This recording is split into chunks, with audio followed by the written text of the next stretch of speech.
My name is Jesse, and I work with small businesses in the government marketplace. You're listening to FedBiz'5, where you get informed, get connected, and get results on everything government contracting. Anthony Diattore is on today. Welcome back, Anthony. Thanks. Nice to be here. So, Anthony, after SAM, after DSBS, and certifications are done, when all of that's out of the way, what comes next? Your next logical step is to identify who your market is, right? Who's buying. It also should include what agencies are buying what you sell.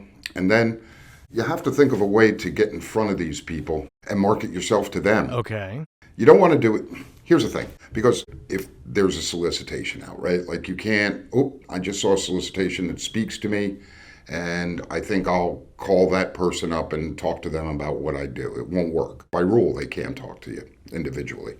But if you know who these people are, well, you can start making a case for yourself, letting them know who you are, because they how would they know if you don't tell them?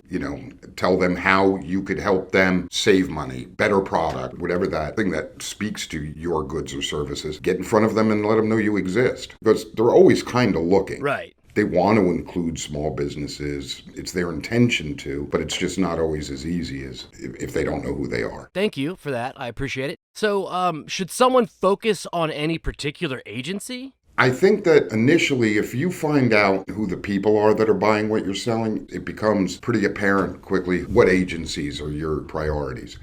And it includes some research into that agency. You want to see how they buy what you sell, when they buy what you sell, and really kind of dive in, at least on those predominant agencies, to get a feel for how you should present yourself. You also want to get on their agency website, see how they buy, maybe register if they have a place to register. Because you want to be in a position that when you do have those conversations, you're asking good questions. And the way to ask good questions is to find out how they sell and focus on that. Right. Essentially, learn how to do it. Right. Learn how to do it. And they're the ones to teach you. Right. So what kind of questions would be the right questions?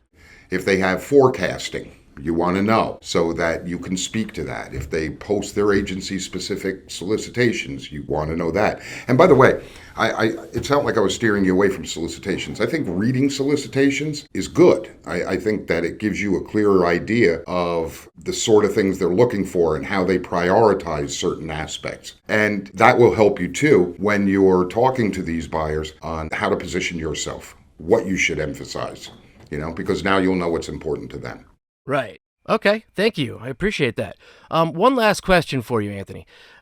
Is there any danger in sending, mass email? There is. If you're sending mass emails from your email address, it's a very, very quick way to get your email shut down, maybe get your website shut down, because you get a couple of bad spam listings and all of a sudden your website doesn't work anymore. So it typically pays to go through a system, and what they do is they email it for you and they set it up so that the risk isn't on your platforms. Solid information. Thank you so much. I'm confident we will hear from you again. All right, take care, Jesse. Bye-bye. This concludes this week's episode of FedBiz'5, where you get informed, get connected, and get results.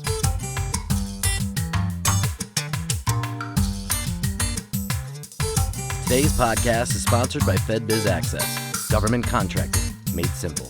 Visit them at FedBizAccess.com or contact them at 888-299-4498.